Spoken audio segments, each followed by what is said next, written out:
वाहे की एक खूबसूरत मगर थोड़े पुराने से घर में एक खानदान रहता था। घर में दादा जान, दादी अम्मा, उनका बेटा हमजा, बहू आयशा और दो बच्चे अहमद और दुआ रहते थे।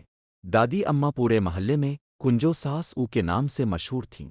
वो इतनी ज्यादा कंजूस थीं कि अगर चाय में 2 दाने चीनी ज्यादा पड़ जाएं तो पूरा दिन अफसोस करती रहतीं।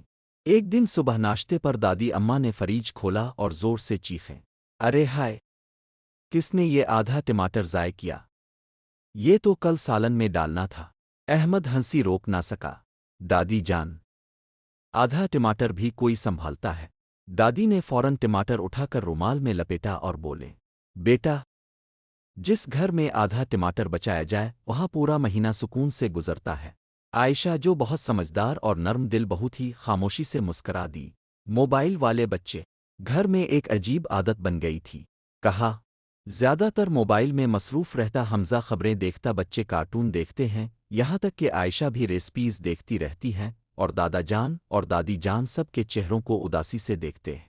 पहले खाने की मेज़ पर हंसी मजाक होता था और अब सिर्फ मोबाइल की रोशनी।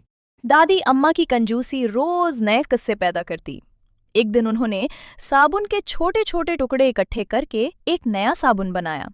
दूसरे दिन पुरानी चाय की पत्ती धोकर दोबारा इस्तेमाल कर ली। फिर एक दिन तो हद हो गई। उन्होंने मेहमानों के जाने के बाद बची हुई बोतलों में पानी मिलाकर असल जूस बना दिया। अहमद ने चुकेती ही मुंह बनाया, दादी, ये जूस है अनलकी की यादें। पूरा घर हंसने लगा मगर दादी संजीदा थीं। फजूल खर्ची शैतान का काम है, अक्लमंद बहू का मंसूबा। आयशा जानती थी कि दादी बुरी नहीं है, बस हद से ज्यादा बचत करती है। एक दिन इसने सोचा कि दादी को प्यार से सबक सिखाना चाहिए। इसने बच्चों के साथ मिलकर एक मंसूबा बनाया, कंजूसी मुकाबला। इतवार के दिन आयशा ने ऐलान किया, आज हमारे घर में कंजूसी का मुकाबला होगा। ये सुनते ही दादी बहुत खुश हो गई। उनसे कौन जीत सकता था? पहला मुकाबला कम से कम पानी इस्तेमाल करना है। पहला मुकाबला था कम से कम पानी इस्तेमाल करके वुज़ू करना। दादा जान ने आधा लूटा इस्तेमाल किया, हमजा ने 1 लूटा, मगर दादी अम्मा ने सिर्फ चंद कतरे हाथ पर लगाकर कहा, हो गया। दादा जान बोले, बेगम, ये वुज़ू था, आनमी चेक करना। सब हंस हंस कर लूटपोट हो गए। दूसरा मुकाबला, कम खर्च में बेहतरीन खाना। आयशा ने मज़ेदार पुलाव बनाया, हमजा ने चाय बनाई, दादी अम्मा ने एक प्लेट रखी जिसमें सिर्फ 2 आलू के टुकड़े थे। ये क्या है? हमजा ने हैरत से पूछा। आलू की खुशबू वाला सालन। अहमद हंसते हुए कुर्सी से गिर गया। बहू की चाल। शाम को आयशा ने बच्चों से कहा, अब आखिरी मरहला शुरू होगा। इसने जानबूझकर घर की लाइट्स बंद कर दें। फिर बोली, बिजली बचानी है ना? अब सब अंधेरे में बैठेंगे, पंखा भी बंद, टीवी भी बंद, वाईफाई भी बंद। ये सुनते ही सब परेशान हो गए। हमजा बोला, अरे मेरा मोबाइल नेट नहीं चल रहा। बच्चे चीखने लगे, गर्मी हो रही है। दादा जान बोले, मुझे तो कुछ नजर ही नहीं आ रहा। दादी अम्मा पहले तो खुश हुईं मगर थोड़ी देर बाद खुद भी बेचैन हो गईं। ये पंखा क्यों बंद है?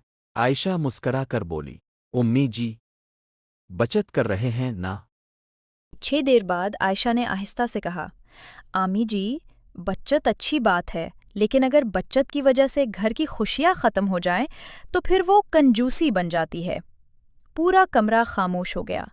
दादा जान ने नरमी से कहा, और अगर मोबाइल की वजह से घर वाले एक दूसरे से बात करना छोड़ दें तो वो भी नुकसान है। दादी अम्मा ने पहली बार गौर से सबको देखा। सब एक ही घर में थे मगर एक दूसरे से दूर। दादी अम्मा की तब्दीली अगले दिन हैरत अंगेज बात हुई। दादी अम्मा ने खुद सबके मोबाइल एक टोकरी में रखवाए। खाने के वक्त कोई मोबाइल नहीं। फिर उन्होंने आयशा से कहा, आज सबकी पसंद का खाना बनाओ और हाँ, पूरे टमाटर इस्तेमाल करना। पूरा घर हंस पड़ा। उस रात सब ने मिलकर खाना खाया। बच्चे लतीफ़े सुनाते रहे, दादा जान पुरानी कहानियाँ सुनाते रहे और दादी अम्मा वो सबसे ज़्यादा हंस रही थीं। खाने के बाद अहमद ने देखा कि दादी अम्मा रोटियां गन रही हैं। दादी, आप फिर शुरू हो गईं?